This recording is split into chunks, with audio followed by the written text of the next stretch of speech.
un peu d'attention, comment on commence le shiur. Alors tout d'abord, bonsoir, merci de m'avoir invité. C'est un cours que j'ai fait, parce que je vois qu'il y a une dame qui était là. J'ai fait un peu à la yeshiva cette partie-là. Donc ça ne vous dérange pas si vous l'aurez écouté une autre fois, ça fait Hazara, c'est pas grave. Alors, vous savez que on a passé cette semaine à ce Shabbat, on est la paracha de Kitissa. Et dans cette paracha de Kitissa, où on voit que le clan d'Israël a fait le veau d'or, une avéra très très grave, et jusqu'à que beaucoup de commentateurs disent que ça ressemble à cette tromperie là un peu, le fait que le clan d'Israël ait fait Avodah Zara, il a fait de l'idolâtrie juste après Matan Torah, au moment de Matan Torah. Alors ça ressemble à une kala qui vient de se marier sous la choupa, elle fait znout.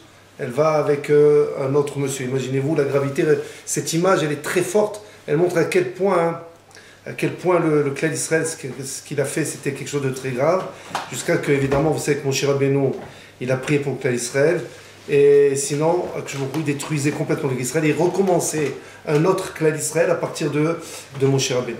Mais en tout cas, après avoir prié, alors vous savez que c'est important de cette petite parenthèse-là, vous savez que Moshe Rabbeinu, il est monté, combien de fois il est monté sur l'Ar Sinaï? Il est monté 3 fois.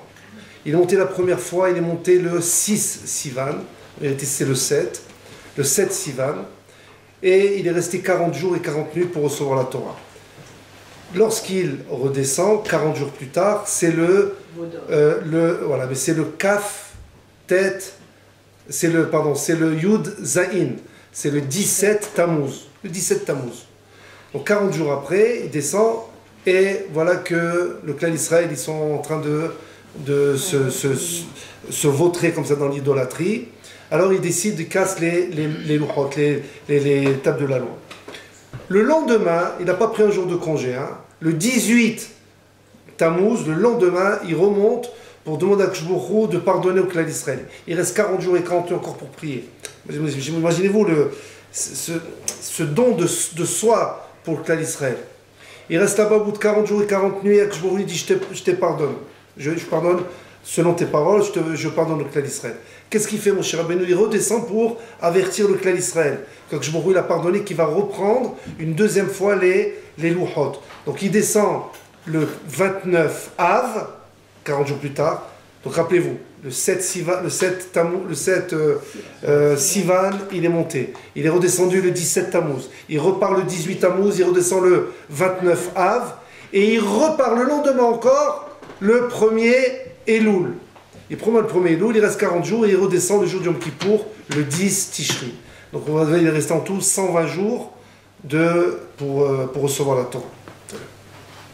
Et après tout ça, après que il a pardonné et tout, voilà que Moshe Rabbeinu il demande à Kshbourou, il lui dit, je t'en prie, fais-moi connaître, je voudrais comprendre ta manière de régir le monde. Comment se fait-il qu'il y a des tzadikim, ils souffrent, et des richaim ne souffrent pas? Comment c'est possible une chose pareille? Comment tu régis le monde? Et vous savez que chacun d'entre nous, on a tous ce genre de réflexion. Comment ça se fait? Voilà, je fais la Torah, je fais les mitzvot, je fais ce qu'il y a à faire et tout. Et voilà, en fin de compte, c'est pas comme je voudrais. Au contraire, c'est même à l'envers de ce que je voudrais. On n'arrive pas à comprendre. Et chacun dans notre vie, on est tous comme ça. Alors il faut savoir, on l'a déjà répété plusieurs fois, vous le savez, mais il faut le marteler, le répéter jusqu'à une digestion totale. Oui, et encore, il faut même, comme les animaux, vous savez, ils ruminent, il faut ruminer tout ça sans arrêt. Pourquoi? Car Kshbourou, c'est lui qui mène le monde. Il n'y a pas, nous on croit qu'on bouge, on mène, on fait ce qu'on a à faire. Vous savez, c'est lui qui mène le monde du début jusqu'à la fin, dans tout. Après j'ai réfléchi, je me suis dit voilà, je vais faire un cours sur ça, j'ai tourné 20 minutes là. Il dit, c'est Mina Shamaim. Et je rentre, ni je me gare mal, ni rien du tout. Il y a un super garage, hyper grand, j'ai tout dit. Oh, j'ai Mina Shamaim. Ce qu'il fallait, le top du top, il a fait. Bon, c'est vous avez attendu un quart d'heure, je m'excuse. Mais malgré tout, voilà, j'ai eu un garage. Tu n'as pas eu le garage, tu as vu, c'est Mina Shamaim. Alors, donc regardez, donc on voit de là, écoutez, on voit de là, chaque chose, on ne comprend pas ce moment, mais après les choses, elles se font. Et vous avez remarqué que lorsque on fait un saut, à l'époque, il y avait, vous savez, ils avaient, pour certifier que la lettre n'a pas été ouverte, on mettait de la cire sur la lettre pour cacheter l'enveloppe.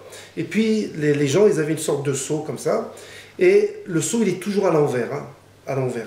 Et puis après, quand on cachette, on met sur la cire, là, on voit que ça sort à l'endroit. La même chose. Nous, on ne comprend pas.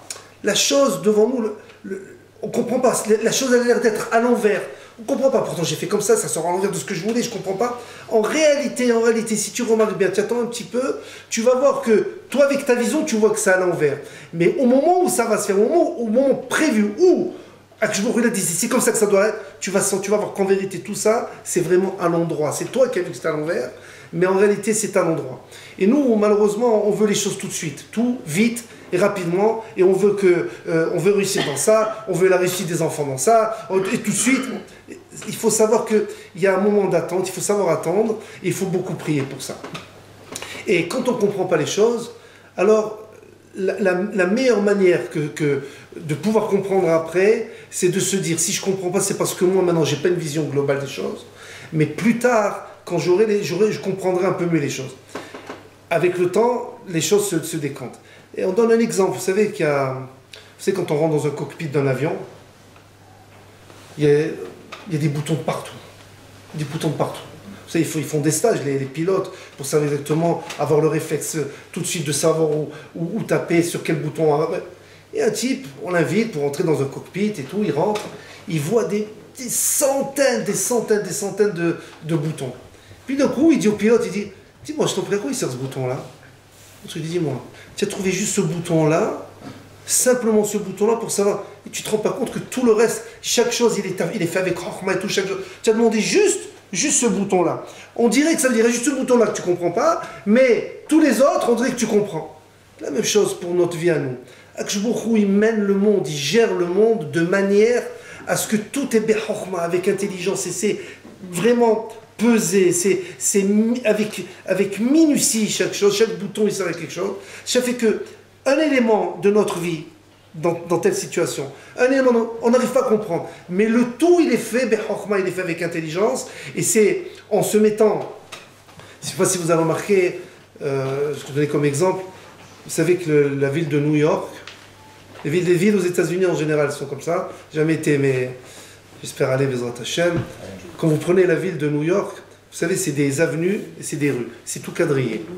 Quand tu es dans une rue comme ça, tu arrives pas, tu vois les choses, mais tu n'as pas une idée, une vue d'ensemble complètement. Tu vois les choses droites comme ça, et tu pourrais, à la limite, avec ton œil voir quelque chose, tu ne comprends pas pourquoi cette chose, elle est là. Par contre, si tu montes en avion, ou je sais pas moi, en ballon dirigeable, n'importe quoi, tu te mets au-dessus de la ville et tu vas voir comment les choses elles sont quadrillées de manière hyper droite. Chaque chose elle est quadrillée, chaque chose elle est bien faite, de manière à ce que vous savez quand on monte en avion, on voit les champs, vous savez les champs des cultures.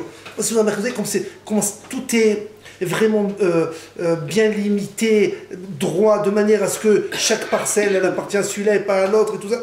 Mais quand on voit à l'extérieur comme ça, on voit pas, on n'arrive pas à remarquer les choses. Mais quand on a une vue d'ensemble, une vue en hauteur, alors on arrive à comprendre les choses. Et c'est ce qui s'est passé, on voit à Purim, on vient de passer Purim, on voit toute la Megillah, elle n'est faite, en réalité, quand on regarde bien, toute la Megillah, elle n'est faite que d'événements qui a priori sont normaux, et des fois on ne comprend pas ce qui se passe, et c'est beaucoup plus tard qu'on comprend. Par exemple, que Vashti, elle a été tuée. Vous connaissez Vashti, la première femme de Ahashverosh. Elle a été tuée. Qu'en fin de compte, de toutes les femmes de l'Empire, des millions de femmes, imaginez-vous 127 provinces, 127 pays, des millions de femmes, il faut que ça tombe juste sur Esther. Toutes les femmes, elles voulaient se marier avec un hajj. La seule qui ne voulait pas, c'est celle qui a été prise. On ne comprend pas ce qui se passe. Et c'est seulement après, quelques temps plus tard, quand on voit que Haman, il a fait cette xéra-là de vouloir tuer des gens du clan d'Israël, là on comprend maintenant pourquoi il a fait en sorte que Vashti, elle meure, de manière à ce que Esther, elle devienne reine à sa place, et qu'après elle puisse demander audience au roi pour pouvoir intercéder auprès du clan d'Israël. Regardez les choses, on ne voit pas ça tout de suite, c'est beaucoup plus tard qu'on voit les choses. Vous connaissez tous, vous avez entendu toutes parler sûrement, je suis sûr, la Gemara dans Masechet Brachot, elle ramène un marassé, une histoire avec Rabbi Akiva. Vous savez que Rabbi Akiva, c'était un des très grands Talmidei Chachamim de l'époque de la Mishnah. Il a vécu à la fin du deuxième Beth Amikdash. Et Rabbi Akiva, à un certain moment, il était avec ses élèves et puis il devait partir dans une ville. Et arrivé le soir, il faisait nuit, il allait bientôt faire nuit. Vous savez, à l'époque, quand il commence à faire nuit, il faut rentrer dans... On ne reste pas dehors, on se balade ou quoi. Il n'y a pas ni lampadaire, ni rien du tout. Donc, il a demandé avec ses élèves de rentrer dans une ville. Les villes étaient fortifiées à l'époque. On ne lui a pas donné la permission de pouvoir rentrer. Il a dit à ses élèves, tout ce que je fait, c'est pour le bien. Tout ce qu'il fait, c'est pour le bien. Il a répété ça. Après, donc il va en dehors de la ville et il décide si vous voulez, de camper dehors. Et vous connaissez toutes, il avait un coq, il avait une lampe, il avait un âne. La lampe, c'est pour pouvoir étudier quand il fait nuit. Le coq, c'est pour pouvoir le réveiller au matin. Avant, à l'époque, il n'y avait pas l'iPhone et tout, on met à 6 h du matin. Et l'âne, pour pouvoir porter. Et voilà. Et voilà que quoi, en pleine nuit, il y a un petit vent qui passe, la lumière, elle s'éteint. Il dit à ses élèves, tout ce que il fait, c'est pour le bien. Hein. Et voilà qu'il y a je sais pas, un animal sauvage, un prédateur, il prend le coq, il le mange. Et il dit, tout ce que il fait, c'est pour le bien. Et voilà qu'au bout d'un certain temps, il y a une sorte de lion, de lynx, je sais pas quoi, qui s'abat sur l'âne et qui le mange. Je disais, c'est pas possible, il ne reste plus rien. Le Rabbi Akiva dit, tout ce que il fait, c'est pour le bien. C'est pour le bien. Écoutez bien. Au petit matin, il voit tout un groupe de soldats, c'était des mercenaires qui décident donc d'envahir la ville et de prendre en captivité. Avant, vous savez, il n'y avait pas le droit de l'homme. On prend en captivité, on devient des esclaves et jusqu'à la fin de sa vie, on est esclaves. Donc ils les ont pris, la plupart des gens de la ville, ceux qui étaient forts, qui avaient de la force pour pouvoir travailler, ils les ont pris en esclavage. Et là, Rabbi Akiva, il répète encore une autre fois, il dit à ses élèves, n'est-ce pas que je vous ai dit que tout ce qu'Akadosh Baruch Hu fait, c'est pour le bien? Voilà, ça c'est l'histoire dans la Gemara, voilà, point à la ligne. Alors le Ben Yehoyada, vous savez qui c'est le Ben Ish Chai. Les gens ont entendu parler du Ben Ish Chai, c'est un grand hacham qui a vécu à Bagdad, en Irak, à Bagdad, et il est mort dans les tout débuts des années 1900. Très grand tzaddik. Et voilà que il pose la question, il demande, mais je ne comprends pas. À chaque étape de l'histoire, quand ils n'ont pas pu rentrer, il a dit, sachez que tout ce que je vous fait, c'est pour le bien. Après, à chaque étape, chaque fois qu'il y a eu un problème, tout ce que je vous fait, c'est pour le bien. Alors, dès que les élèves ont vu ça, arriver après, lorsque ce groupe-là armé, il est rentré dans la ville. Donc ils ont compris évidemment que tout ce que je vous fais, c'est pour le bien. Pourquoi Rabbi Akiva, il a dû répéter encore une fois, il dit, n'est-ce pas que tout ce que je vous dis pour le bien, après ils étaient bêtes, ils n'ont pas compris, ils ont pas, on parle des élèves de Rabbi Akiva, ce n'étaient pas des imbéciles. Donc pourquoi il a fallu que Rabbi Akiva répète cette chose-là? Ben Ish Chai dit, écoutez bien, il dit, on apprend d'ici que toujours avec sa bouche, il faut dire des choses positives. Quand on dit des choses positives, Béhémet, c'est là que ça s'applique. Ça veut dire, Rabbi Akiva est en train de nous dire, avec l'explication du Ben Ish Chai, que peut-être qu'il y aurait peut-être une xéra sur nous, Hazé Shalom. Mais le fait de dire tout ce qu'Akadosh fait, c'est pour le bien, le fait de rentrer ça dans sa bouche et de le dire, de sortir, alors ça fait sortir, ça transforme une situation qui a l'air mauvaise, ça la transforme en bien. Le fait de dire c'est pour le bien, c'est bien. Dès qu'on dit ça, le fait qu'on dit ça, tu montres par là que Béhémet Akadosh, ce qu'il fait, c'est que pour ton bien. Dès que tu reconnais ça, je pourrais dire, tu reconnais que c'est pour le bien? Tant mais pourtant, là, je te donne. C'est-à-dire, nous, notre problème à nous, c'est qu'on ne se rend pas compte que c'est pour le bien. Des fois, on voit des choses, ça nous fait du mal, ça nous dérange. Mais en réalité, c'est pour notre bien. Pourquoi? On va voir plus tard. Quand? Je ne sais pas. Mais en tout cas, c'est pour le bien. Et plus tu affirmes, et tu dis, et tu exprimes autour de toi, ta femme, tes enfants, ton mari, tous les gens qui sont de toi, que tout ce qu'il fait, c'est pour le bien, et tu le dis, tu le répètes, tu le digères, tu l'assimiles complètement, là, tout ce qu'il va faire, va te faire que pour le bien. Et ça, c'est quelque chose de très important à bien comprendre et à bien dire. Pour vous, sachez qu'au moment les plus noirs, c'est le moment où en vérité la clarté, la lumière, elle va être le plus proche, elle va exploser en pleine figure de la personne. Il va voir voilà, al-haq. Il va voir la lumière, elle va exploser. Vous savez qu'à l'époque, pendant la Deuxième Guerre mondiale, les avions, vous savez, toute l'aviation était très, comme maintenant, était très rudimentaire. Ça veut dire que les aviateurs, ils avaient des bombes, ils avaient des mitrailleuses et c'est tout. Ça fait que Londres, il était bombardé du matin au soir avec l'aviation allemande, l'aviation nazie. Et la police, enfin le gouvernement londonien a dit qu'il fallait absolument que toutes les fenêtres, elles soient calfeutrées avec des rideaux noirs. Des rideaux noirs, de manière à ce que lorsque l'aviation passe, alors même si on a la lumière à la maison, ça ne se voit pas de l'extérieur pour ne pas être bombardé. Et donc les gens, ils achetaient donc du tissu noir pour mettre sur les fenêtres. Le vendeur, avant de vendre le tissu, il demandait la question suivante à l'acheteur. Il demandait: votre lampadaire, votre lumière, votre lampe, de combien de clarté, quelle est la force de sa clarté? C'est du 100 watts, du 120 watts, du 50 watts, du 40 watts. Et aussi, il demandait: est-ce que cette source de lumière est loin de la fenêtre ou proche de la fenêtre? Et il répond, donc tout dépendait de ces deux critères-là. Si la force de la lumière était forte, donc il fallait absolument épaissir le rideau, de donner encore une plus grande épaisseur de noirceur en fin de compte.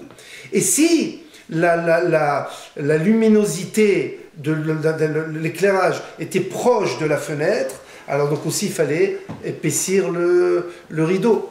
Mais par contre, plus c'est loin, plus la source de lumière est éloignée, donc on n'avait pas besoin d'un rideau hyper épais.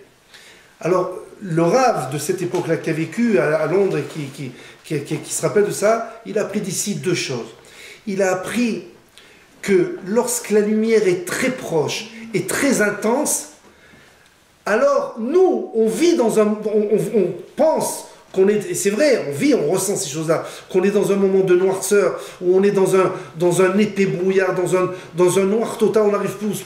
Sache, plus c'est épais, plus c'est difficile, rien qu'il faut que tu saches que la lumière est très proche et très intense. C'est pour ça que dès que tu acceptes ça, tu intègres cette chose-là. Alors maintenant, pourquoi que je nous fait ça? Ça que je beaucoup ici, c'est chacun selon sa neshama, chacun selon sa vie personnelle.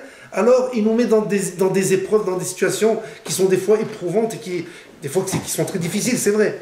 Mais cette situation-là, il nous la donne, il nous la met que parce qu'on peut la supporter. Vous savez, on répète sans arrêt, il ne peut pas donner un isayon, il ne peut pas donner une épreuve à quelqu'un qui ne peut pas ou qui n'a pas la force de supporter. C'est pour ça que dès qu'il arrive, on est dans ce isayon-là, en principe il doit réussir à surmonter ça. Dès qu'il surmonte, il monte de madriga. Il monte et en montant, évidemment, il s'épanouit plus, il se grandit lui-même, il se parfait. Et justement, plus, Hazvi Shalom, on passe une période noire, plus ce noir nous paraît intense et épais, et plus, en vérité, la lumière est très proche. Et qu'il faut avoir cette patience et se rendre compte de ça. Et avec ça, Akshbourou, il fait en sorte de nous donner ce qu'on a besoin. Alors, juste pour vous illustrer un peu ce genre d'image-là, ça a l'air d'être rien du tout, mais dans notre vie, tout le temps, on passe par des événements comme ça. Et si on se rend compte de ça et qu'on arrive à l'exprimer, on voit le minachamé de la chose, alors vous allez voir, la vie, elle va être, la manière de voir la vie, elle va être complètement différente. On peut appréhender les nisyonotes avec beaucoup plus de force et disons, on aura moins de souffrance, en tout cas morale. Vous savez, il y a quelques années, pas si longtemps que ça, il y a un monsieur, il habitait à Yerushalayim, et puis il a perdu sa femme, elle était âgée déjà, il a perdu sa femme, et elle a été enterrée à Yerushalayim, vous savez Givat Shaul, à Ramenuchot là-bas, donc c'est à Givat Shaul. Vous avez vu cet endroit-là, il y a plus de cercueils que de vivants dans Yerushalayim, c'est une ville entière, c'est la folie. Et donc elle est enterrée là-bas. Et puis, avec les années qui ont passé, il a vieilli, et puis il a décidé de vouloir se rapprocher de ses enfants. Ses enfants, ils habitaient à Modi'in. Modi'in, c'est entre Tel Aviv et Yerushalayim, entre Nebrak et Yerushalayim. Donc il s'est dit, je vais aller là-bas, je vais habiter là-bas. Alors évidemment, les enfants, ils ont pris leur père, évidemment, et tout. Et puis, au bout de quelques semaines, ils ont décidé de changer l'adresse sur sa carte d'identité. Vous savez, sur la Théoudat Zéhout, sur la carte d'identité, il faut absolument marquer l'adresse où on vit. Et puis, d'une chose à l'autre, ça n'a pas pu se faire. Une fois, le bureau il est fermé. Une fois, on arrive en retard, et vous savez, là-bas, il faut que tu passes ton tour. L'heure est passée, on ferme, tu reviens demain. Chaque fois. Et une fois, la personne là, puisqu'elle était âgée, elle était fatiguée, elle n'a pas pu. Une fois, les enfants. Chaque fois, il y a eu un problème. Ils couvrent. Un empêchement chaque fois. Bon, je comprends, ils ont dit, écoute, Mina Chamé, écoute, on va faire. Bon, là-bas. Au moment où ça sera le moment, on fait ça. Le temps il passe, ils n'ont pas changé, ils ont laissé toujours son adresse. Donc il était domicilié à Yerushalayim. Il est niftar quelques années plus tard, peut-être quelques mois plus tard, je ne sais pas, il est niftar. Et quand il est niftar, il a voulu absolument être enterré à côté de sa femme, sa défunte femme. Or, vous savez que pour pouvoir avoir la possibilité d'avoir une concession là-bas à Yerushalayim, à part si tu mets le prix, il faut être résident de Jérusalem. Et le fait qu'il ait gardé sur sa carte d'identité qu'il habitait Yerushalayim, ils ont pu trouver, la famille a pu trouver une place juste à côté de sa défunte femme. Ça veut dire que si, regardez bien, ça a l'air d'être anodin, ça n'est rien du tout cette histoire-là. Mais quand vous prenez cette personne-là, si tout aurait marché comme on aurait voulu, à savoir changer ça à son adresse, il n'aurait pas pu être enterré à côté de sa femme. Ça fait que quoi? Que sur le moment on se dit, comment ça se fait, on n'arrive pas, mais pourquoi? Si jamais comme je veux, c'est pas possible. Et on râle, on n'est pas content et tout, mais en réalité, si tu as fait ce qu'il fallait faire, et qu'en fin de compte, c'est pas sorti comme tu as voulu, eh ben ça veut dire que je ne veux pas, il faut accepter, c'est fini. Accepte, et ce sera beaucoup plus facile pour toi. Ça c'est premier point. Il faut le digérer, ça, hein, vous comprenez, il faut le digérer, il faut apprendre aux enfants depuis qu'ils sont petits, ça. De manière, quand ils arrivent à l'âge adulte, c'est déjà intégré chez eux. Nous, notre problème à nous, c'est que si on n'a pas travaillé dans notre tendre enfance, alors arrivé à un certain âge, on ne comprend pas, on met toujours la faute sur les autres. Mais ben, c'est lui qui m'a fait ça, parce que... Alors qu'en vérité, c'est Mina Shamaïm, il faut que tu acceptes ça. Et fais en sorte de voir la raison pourquoi c'est arrivé que tu es dans cette situation et que ça va être bon pour toi. Ça, c'est un premier point. Deuxième point que je voulais parler, c'était, vous savez que, ça va, on peut faire un petit quart d'heure encore? Oui, je suis arrivé un peu en retard. Ah, vous savez que il y a quelque chose de très important, et c'est le but de Purim, c'est que Purim, le clan d'Israël, il fallait absolument qu'il soit béhardout, qu'il soit ensemble. Ça veut dire qu'il soit uni.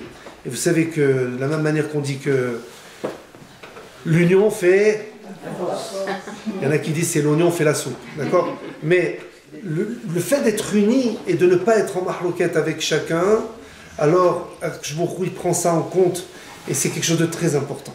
Alors, il apporte, c'est pas moi, il apporte une preuve ici de Aaron à Cohen. Vous Vous savez que les Bnei Israël, ils ont attendu Moshe Rabbeinu 40 jours pour qu'il descende du Har Sinaï. Le problème, il est, écoutez bien, vous allez voir que ça va être en rapport avec ce que j'ai dit précédemment. Le problème, c'est que Moshe Rabbeinu, il leur a expliqué que ces 40 jours et 40 nuits incluent tout, jour et nuit, 40 jours et 40 nuits. Et eux, les Bnei Israël, quand ils ont compté, le jour où Moshe Rabbeinu il est monté, ils l'ont compté comme un jour. Alors qu'en réalité, il fallait compter 40 jours après ça. Parce que qu'est-ce qu'on appelle une journée entière chez nous les Juifs? Ça commence à partir de la nuit, d'accord? Voilà. Donc comme il est monté en journée, le premier jour des 40 jours ne commence à débuter que la nuit qui suit. Comme ils ont compté 40 jours en comptant celui-là, ils ont vu que Moshe Rabbeinu ne venait pas, donc ils ont compris qu'il était mort, parce que comment c'est possible de vivre pendant 40 jours et 40 nuits sans manger, sans boire et tout ça, tout seul là-haut, savoir si c'est pas fait manger par un lion, je sais pas quoi, oui. Et donc, ils ont commencé à se désespérer et penser que Moshe Rabbeinu est mort. Qu'est-ce qu'ils ont décidé de faire? Ils ont décidé de faire le veau d'or. Imaginez-vous tout de suite, hein, le veau d'or, le veau d'or. Qu'est-ce que c'est qui a causé cette chose-là? Écoutez bien. Alors, ce fait de tout de suite rentrer dans l'idolâtrie, c'est justement le fait qu'ils n'ont pas été habitués, ils n'ont pas compris que pour arriver au jour, il faut passer par la nuit. Ça veut dire, dans l'image, c'est pour pouvoir voir la lumière, il faut très souvent passer par un moment de nuit.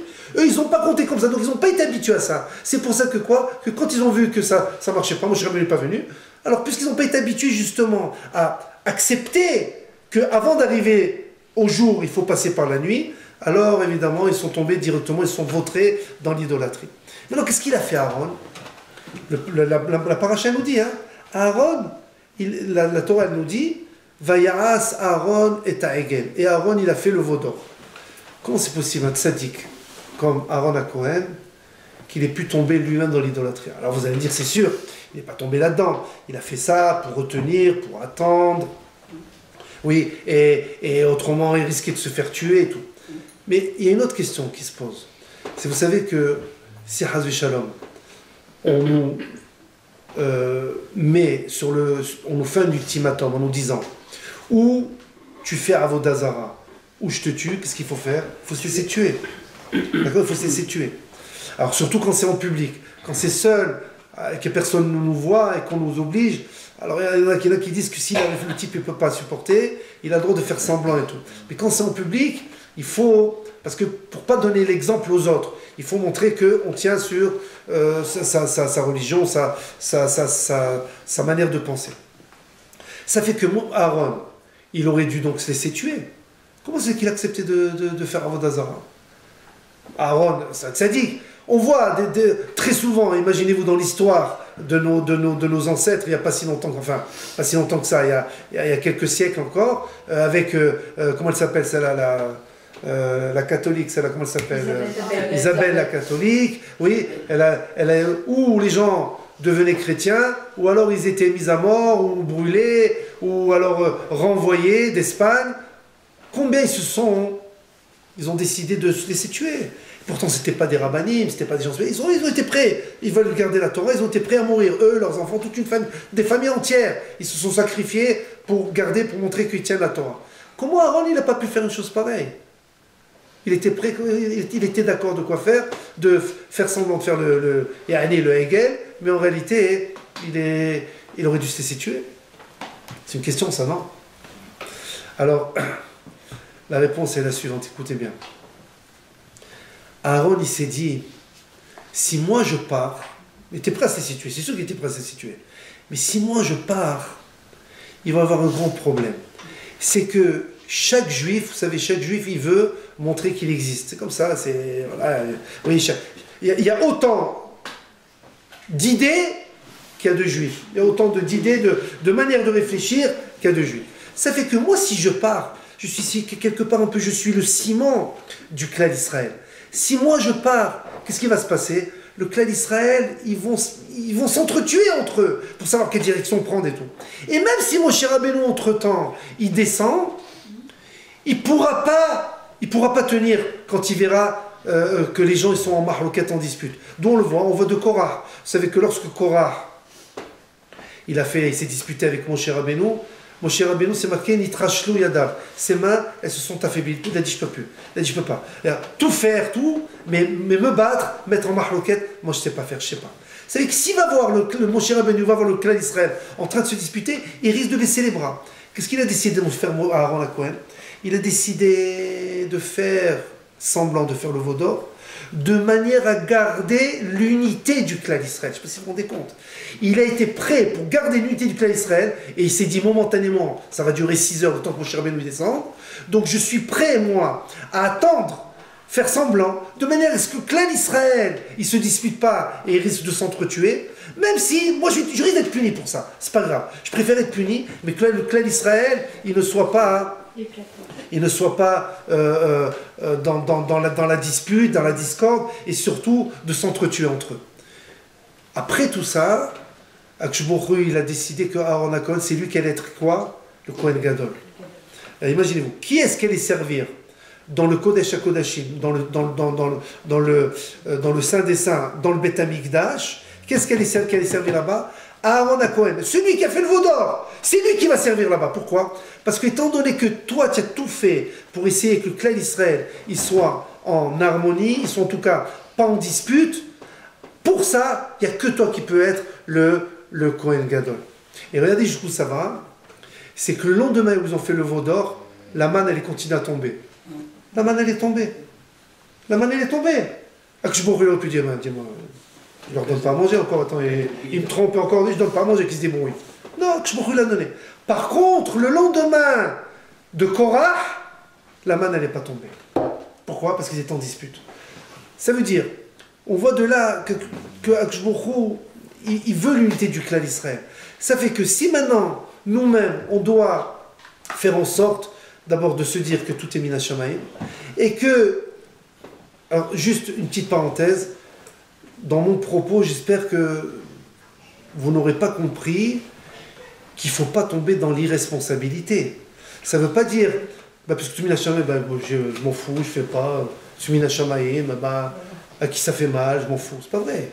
On parle de quelqu'un, il fait ce qu'il a à faire, il fait sa ishtadlout, il fait son travail, il fait ce qu'il a à faire pour faire bien les choses. Mais non, ça sort pas, ça sort pas. Mais si tu te caches derrière ces Mina Shamayim pour masquer ta fainéantise, ça on parle pas de ça. Vous comprenez, ça c'est très important. Hein. On parle de après que tu as fait ce qu'il fallait faire. On parle, hein. Voilà. Donc, Bezrat Hashem, que je vous fasse en sorte qu'on comprenne ça, juste on sort de Purim, on va rentrer dans Pessah, que tout ce qu'on a prié à Purim, en demandant justement que le clan Israël soit uni, qu'on se rapproche un peu plus d'Akadosh Baruch Hu, toutes les tfilotes qu'on a fait à Purim, pour nous personnellement, pour nos enfants, pour nos femmes, nos maris, notre famille, le clan Israël en général, que toutes ces tfilotes-là, ce sentiment de vouloir s'améliorer, de vouloir tendre vers la perfection, que c'est pas quelque chose qui doit s'estomper, c'est quelque chose qui doit continuer, surtout qu'on arrive maintenant à Pessah, et lorsqu'on arrive à Pessah, on va voir des nissim, on a vu des nissim glouim, des grands nissim avec la sortie d'Égypte et tout, donc on passe d'une étape où les nissim ils étaient cachés avec la Megillah, on va arriver à une étape où les nissim ils sont dévoilés, et donc on est toujours dans ces 2 mois-là, on voit que des nissim, que des choses où notre mazal du clan Israël, la destinée du clan Israël, le muktoub si vous voulez du clan Israël, il est bon, il faut profiter de ce moment-là pour pouvoir avancer et progresser, et avec ça on verra Bezrat Hashem que des ishuot, que des délivrances, que toutes les femmes qui n'ont pas d'enfants elles auront des enfants, tous ceux toutes les personnes qui sont dans le noir dans leur vie, ils ne savent pas où aller, qu'ils ne voient que une lumière qui jaillit et qui puisse vraiment être éclairée complètement, et que sachez juste pour terminer, petite blague parce que c'est encore le mois d'Adar, c'est Purim, c'est normal. Vous savez que, alors je sais pas, je sais que ça chez les Tunisiens, j'ai des gendres tunisiens, je sais, ils veulent des garçons. Les filles, ils sont contents, évidemment, ils adorent leurs filles, mais bon, voilà qu'il y a un couple de Tunisiens. Monsieur, il a eu 10 filles, les unes derrière les autres. C'est même pas un carré d'âme, une canne floche, c'est voilà, 10 filles, d'accord? Une équipe de foot. Voilà. C'est beau, 10 filles, c'est magnifique. Il n'y a pas mieux que les filles, je sais de quoi je parle. Il n'y a pas mieux que les filles. Et 10 filles. Et le 11e, ah bon? En Chine, ça ne peut pas exister. Ouais. En tout cas, chez nous les juifs, 10 filles. Et le 11e, le dernier, un garçon. Benjamin, ils l'ont appelé. Un dernier. Et voilà, Shabbat, le papa, il fait kidouche vendredi soir. Et après avoir fait kidouche, il prend chacune de ses filles, il a fait des brachot. Je vous il te donne un bon mari, t'as mis tracham, tu en bonne santé. Et il embrasse chacune sur son front, bien comme il faut, avec amour, tendresse, chacune de ses filles. Arrivé le garçon, le 11e, il lui met wahad, darba, tac, il lui met une grande claque. Le garçon lui fait oh, pourquoi papa? Il lui dit les 10 filles, c'est à cause de toi.